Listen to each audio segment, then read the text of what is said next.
नमस्कार, NTV India news में आपका स्वागत है। मैं हूं साक्षी। पेश है आज की प्रमुख हलचल। सीधी जिले में नए वर्ष 2025 के तीसरे दिन आज एक भीषण सड़क हादसा सामने आया है, जिसमें एक महिला और एक बच्चे की दर्दनाक मौत हो गई, जबकि 7 लोग गंभीर रूप से घायल हो गए। इन घायलों में से 5 की हालत ज्यादा गंभीर होने की वजह से उनको रीवा रेफर कर दिया गया है। बताया गया कि यह हादसा सीधी की तरफ से जा रहे बलकर का ग्राम पड़ेरिया में टायर फटने की वजह से हुई। टायर फटने के बाद बलकर बहरी थाना अंतर्गत ग्राम पड़ेरिया में खड़े एक ऑटो को जोरदार टक्कर मार दी, जिस ऑटो और उसके साथ खड़े एक ऑटो की सवारी उसकी चपेट में आ गया। इसके बाद यह भीषण दुखद दुर्घटना हो गई। दुर्घटना की जानकारी मिलते ही मौके पर मौजूद लोगों और पुलिस ने मृतक के शव और घायलों को तत्काल इलाज के लिए जिला अस्पताल भिजवाया गया। नए वर्ष के तीसरे दिन अचानक हुई आज इस दुर्घटना पर NTV इंडिया न्यूज की रिपोर्ट देखिए। सीधी जिले के बहरी थाना अंतर्गत ग्राम पड़ेरिया से एक भीषण सड़क हादसे की खबर सामने आई है। इस सड़क हादसे में एक महिला और बच्चे की दर्दनाक मौत हो गई है, जबकि 7 से भी ज्यादा लोग गंभीर रूप से घायल हो गए हैं। सभी घायलों को सीधी जिला अस्पताल में भर्ती कराया गया है, जिनमें से 3 लोगों की हालत नाजुक बनी हुई है और उन्हें रीवा रेफर करने की तैयारी चल रही है। जिला अस्पताल में इलाज के दौरान घायलों ने NTV इंडिया न्यूज को पूरे घटनाक्रम की जानकारी दी। ये बताइए, कैसे दुर्घटना हो गई, क्या हुआ? साइड में खड़े थे, सामने से गाड़ी वाला आया, एक पीछे से ऑटो जा रहा था हमारे, और सामने रोक के सवारी बैठा रहा था। सामने से गाड़ी वाला आया तो उसको धक्का मार दिया। हम नीचे खड़े थे, हमारे पर चढ़ गया, दोनों पैर टूट गया है। कितने लोग वहाँ पे कुछ खत्म भी हुए हैं क्या? नहीं मालूम सर। अच्छा, कितने लोग थे वहाँ पे ऑटो में? बच्चे मिला के 6-7 आदमी थे। क्या नाम है आपका? मेरा नाम जवाहिलाल साहू। कहाँ जा रहे थे? हम तो बाहरी से पड़ेरिया तक आए थे, वहीं पे हम खड़े थे। पीछे से कोई ऑटो आया, उसको हाथ दिया पैसेंजर, रोका, वो बेचारा सामने वाला गाड़ी वाला आया, न्यूट्रल में था, चढ़ा दिया। बहरी के पास हुई इस भीषण सड़क दुर्घटना में घायलों की हालत काफी गंभीर है। इस घटना की सूचना मिलते ही अफरा तफरी मच गई। जिला अस्पताल में घायलों को देखने के लिए लोगों की भारी भीड़ जमा हो गई। इस दुर्घटना को लेकर एडिशनल SP ने मीडिया को पूरे घटनाक्रम की जानकारी दी। ये जो जानकारी मिली बहरी थाना क्षेत्र में मेन रोड की घटना है। इसमें एक बलकर के बारे में बताया जा रहा है, उसका टायर फटा था, नियंत्रित हो गया था, तो एक ऑटो से टकरा गया है। अभी जो जानकारी मिली उसमें 2 लोग, एक महिला एक बच्चे की मृत्यु की सूचना है। पुलिस तुरंत मौके में पहुंची थी, घायलों को हॉस्पिटल पहुंचाया है, अभी भी साथ में है। जो ज़्यादा घायल हैं उनको हॉस्पिटल भेजा जा रहा, वो रेफर किया जा रहा है और इसके संबंध में जो पुलिस कार्रवाई हो जाए। सीधी जिले में सड़क हादसे रुकने का नाम नहीं ले रहे हैं। वर्ष 2025 में सीधी जिले का भीषण सड़क हादसा सामने आया है। सीधी जिले के बहरी थाना अंतर्गत ग्राम पड़ेरिया में आज एक बलकर ने एक ऑटो को जोरदार टक्कर मार दी। ऑटो को लगी इस टक्कर में ऑटो में सवार एक बच्चे और एक महिला की दर्दनाक मौत हो गई, जबकि 7 से 8 घायलों को गंभीर अवस्था में जिला अस्पताल में भर्ती कराया गया है। अचानक हुई इस दुर्घटना के बाद अफरा तफरी का आलम मच गया है। पुलिस ने सभी घायलों को जिला अस्पताल पहुंचाया है, वहीं डॉक्टर भी जिला अस्पताल में मरीजों की जान बचाने में जुटे हुए हैं। इस दुर्घटना में 3 घायलों की हालत गंभीर है, जिन्हें रीवा रेफर करने की तैयारी चल रही है। शेष घायलों का इलाज किया जा रहा है। लोग इस घटना को लेकर काफी चिंतित और तनाव में हो गए हैं। NTV इंडिया न्यूज के लिए धर्मेंद्र की रिपोर्ट।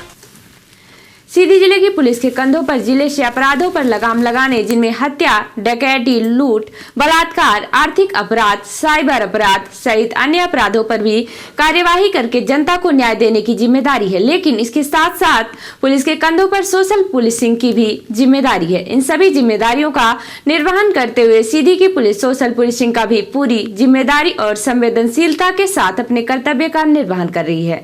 3 जनवरी को जिले के अतिरिक्त पुलिस अधीक्षक अरविंद श्रीवास्तव के पास एक ऐसे विवाहित जोड़े का मामला सामने आया जिनका आपसी कलह की वजह से संबंध खत्म होने की स्थिति पर पहुंच गया था। विवादित पति पत्नी के 2 मासूम छोटे बच्चे भी थे। अपने वैवाहिक जीवन के खत्म होते संबंधों को लेकर आखिरी कड़ी के रूप में पति पत्नी अपने अपने माता पिता और परिजन के साथ अतिरिक्त पुलिस अधीक्षक अरविंद श्रीवास्तव के कार्यालय पहुंचे।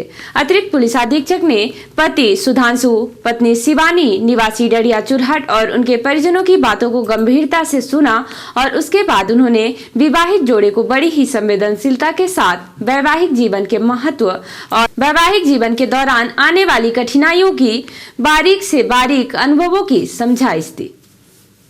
अतिरिक्त पुलिस अधीक्षक के संवेदनशील प्रयासों से अपने संबंधों को खत्म करने की कगार पर पहुंच गए पति सुधांशु, पत्नी शिवानी और उनके परिजनों का दिल और दिमाग खुल गया और सभी ने एक दूसरे की गलतियों को भूलकर माफ करके फिर से एक साथ रहकर नई जिंदगी शुरू करने को राजी हो गए और उन्होंने पूरे परिवार के सामने एक दूसरे को मिठाई खिलाकर अपने गिले शिकवे को दूर कर लिए।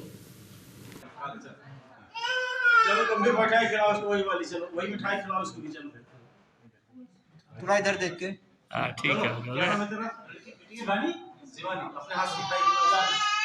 चलो अतिरिक्त पुलिस अधीक्षक के द्वारा किए गए इस संवेदनशील सोशल पुलिसिंग की वजह से एक विवाहित जोड़े क्या जीवन भर का साथ खत्म होने से बच गया, जिसकी खुशी विवाहित जोड़े के दोनों पक्षों के परिजनों पर साफ दिखाई दे रही थी।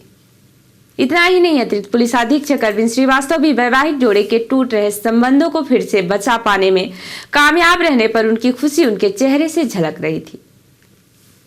अतिरिक्त पुलिस अधीक्षक के पास संबंधों को खत्म करने आए वैवाहिक जोड़े के राजी खुशी फिर से एक साथ जीवन व्यतीत करने को राजी होकर चले जाने के बाद अतिरिक्त पुलिस अधीक्षक ने मीडिया को इस संवेदनशील सोशल पुलिसिंग पर अपनी प्रतिक्रिया दी और कहा कि गंभीर से गंभीर अपराधों के साथ सोशल पुलिसिंग भी हमारे कर्तव्य का हिस्सा है, जिसके प्रति हम संवेदनशील रहते हैं। आज एक प्रकरण आया था मेरे पास काउंसलिंग में, जिसमें एक शादी 2 साल पहले हुई थी और बड़े संभ्रांत घर के लोग थे।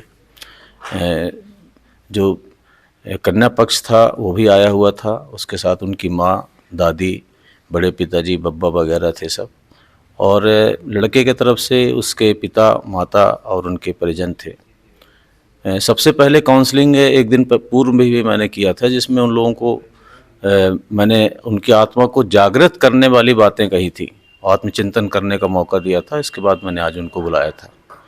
सबसे पहले काउंसलिंग मैंने उसके पति से पूछा तो उसने कन्फेस किया कि उससे पूरी गलती हुई, इसके लिए वो क्षमा चाहता है अपने पत्नी से और उसके परिवार वालों से। दोनों के 2 जुड़वा बच्चे हैं, लगभग 10 महीने के आसपास के हैं। जिस तरह का आक्रोश था दोनों परिवारों के बीच में और पति पत्नी के बीच में, वो निश्चित तौर पे मतलब यदि अगर उसको कोई समझाइश न दी गई होती तो वो टूट जाते वो और ब्रेकअप की स्थिति में पहुंच चुके थे। फिर दोनों तरफ से हमने बातें की, उनको बहुत अच्छे से समझाया। भविष्य के लिए उनको जब बातें बताई गई, दोनों परिवार आपस में मिले। पति जो था उसने इस बात को कन्फेस किया कि ये मुझसे गलती हुई थी और मैं उसके लिए क्षमा चाहता हूँ।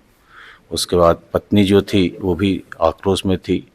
कुछ ऐसी बातें थी जो वो चाहते थे कि आश्वस्त हों, जिसके कारण आगे का भविष्य उनका रहा है, उसको भी लड़के वालों ने कन्फेस किया है और उनको पूरा करने की कोशिश करेंगे। लास्ट में मैंने पति से कहा कि जाओ मिठाई खिलाओ। मिठाई लेके आया, पति पत्नी ने मिठाई खाई। यहाँ पे उसके समधि मिलन हुआ यहाँ बहुत अच्छा, और एक बहुत अच्छा वातावरण, स्वस्थ वातावरण आज बना था यहाँ पे, जो मेरे द्वारा कराया गया। जिला सहकारी केंद्रीय बैंक सीधी बैंक सभागार में जिला बैंक के सुदृढ़ीकरण हेतु बैठक का आयोजन दिनांक 2 जनवरी 2025 को किया गया। बैठक में नोडल अधिकारी एवं संयुक्त आयुक्त सहकारिता रीवा श्रीमती सुरेखा अहिरवार, सहायक नोडल अधिकारी एवं संभागीय शाखा प्रबंधक ओपेक्स बैंक भोपाल श्री अशोक सिंह चंदेल, उपायुक्त सहकारिता जिला सीधी श्रीमती दीप्ति बनवासी एवं मुख्य कार्यपालन अधिकारी श्री कमल मकरासे, जिला बैंक सीधी संबंधित स्टाफ के साथ उपस्थित रहे। बैठक में बैंक के विभिन्न बिंदुओं पर चर्चा की गई। सभी कर्मचारियों एवं अधिकारी से अपेक्षा की गई कि वे बैंक के प्रगति हेतु आवश्यक कार्य करें। अमानत संग्रहण हेतु दिए गए लक्ष्य की प्राप्ति करने पर शाखा बहरी को प्रशस्ति पत्र प्रदान किया गया एवं सभी से अपेक्षा की गई कि वह इनसे प्रेरणा लेकर कार्य करें एवं बैंकों को उन्नति की ओर अग्रसर करें। मुख्य कार्यपालन अधिकारी श्री कमल मकरा से जिला बैंक सीधी ने बताया कि कलेक्टर श्री सरोज सोमवंशी के निर्देशानुसार बैंकों के सुदृढ़ीकरण के लिए जिले में पहल की जा रही है। इस अवधि में जिन शाखाओं द्वारा उत्कृष्ट प्रदर्शन किया जाएगा उन्हें प्रशस्ति पत्र देकर सम्मानित किया जाएगा। वहीं बेहतर प्रदर्शन नहीं करने वालों के विरुद्ध अनुशासनात्मक कार्यवाही की जाएगी। विगत कई वर्षों की भांति इस वर्ष भी सीधी शहर के पूजा पार्क में 3 जनवरी से संगीतमय श्रीमद् भागवत कथा का आयोजन किया जा रहा है, जिसमें कथावाचक पंडित बाला वेंकटेश महाराज द्वारा भक्तों को संगीतमय श्रीमद् भागवत कथा सुनाई जाएगी तथा प्रतिदिन 3 से प्रारंभ होगी। कथा का आयोजन नगर पालिका परिषद की श्रीमती कुमुदनी सिंह द्वारा विगत वर्षों की भांति इस वर्ष भी किया जा रहा है। आयोजकों ने सभी नगरवासियों से कथा समय में पूजा पार्क में पहुंचकर श्रीमद् भागवत कथा का पुण्य लाभ लेने की अपील की है। रिपोर्टर हिमायु रोतेला ने बताया कि नैनीताल में नए साल की शुरुआत पर नीम करौली बाबा के कैची धाम में भक्तों का सैलाब उमड़ पड़ा। देश विदेश से आए श्रद्धालुओं ने बाबा के दर्शन किए और पूरे साल सुख समृद्धि और आशीर्वाद की प्रार्थना की। बताया गया कि कैची धाम में भक्तों की भीड़ के कारण यातायात व्यवस्था चरमरा गई और कई किलोमीटर लंबा जाम लग गया। नैनीताल और आसपास के इलाकों में नए साल के जश्न के मौके पर पुलिस की तरफ से विशेष यातायात प्लान लागू किया गया था, जिसके कारण अन्य जगहों पर जाम की समस्या कम देखने को मिली। और अभी से प्रादेशिक हलचल। एमपी के आईएएस आकाश त्रिपाठी को केंद्र में नई जिम्मेदारी, ऊर्जा विभाग में एडिशनल सेक्रेटरी बनाया। बकरे पर निकली 12 साल के बच्चे की बारात, टीकमगढ़ में जमकर नाचे परिजन और रिश्तेदार, भाभी से शादी की अनूठी परंपरा। यूनियन कार्बाइड कचरे का विरोध, पीथमपुर में आत्मदाह की कोशिश, 2 झुलसे प्रदर्शन कर रहे लोगों पर लाठीचार्ज। और 12 जनवरी को स्कूल कॉलेजों में होगा सामूहिक सूर्य नमस्कार। युवा दिवस के रूप में मनाई जाएगी स्वामी विवेकानंद की जयंती। और अब से राष्ट्रीय हलचल। केजरीवाल बोले आपदा दिल्ली में नहीं भाजपा में आई, न दिल्ली चुनाव के लिए सीएम चेहरा है न एजेंडा। पीएम बोले दिल्ली में आपदा सरकार, ये कट्टर बेईमान लोग, मैं भी शीश महल बनवा सकता था। भारत बोला हमारी सीमा में चीन का अवैध अतिक्रमण मंजूर नहीं। चीन ने 2 प्रांतों का ऐलान किया। और दिल्ली में घना कोहरा, 202 फ्लाइट्स लेट, धुंध की वजह से श्रीनगर और अमृतसर एयरपोर्ट बंद। तो ये थी आज की प्रमुख हलचल। नमस्कार।